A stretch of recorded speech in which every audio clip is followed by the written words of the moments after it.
അസ്സലാമു അലൈക്കും. പ്രിയപ്പെട്ട ഉസ്താദുമാരെ, നാട്ടുകാരെ, കൂട്ടുകാരെ, മുത്തുനബിയുടെ ജന്മദിനവേദിയിൽ എല്ലാവരും നബിദിന പരിപാടികൾ അവതരിപ്പിക്കുമ്പോൾ ഞാനും വെറുതെ നോക്കിയിരിക്കാൻ പറ്റില്ലല്ലോ. കുറച്ച് ബർക്കത്ത് എനിക്കും കൂടി കിട്ടാൻ രണ്ട് വാക്ക് ഞാനും പറയട്ടെ.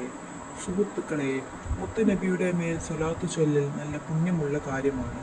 നമ്മൾ ഒരു സ്വലാത്ത് ചൊല്ലിയാൽ അള്ളാഹുവും മലക്കുകളും നമ്മുടെ മേൽ 10 സ്വലാത്ത് ചൊല്ലും.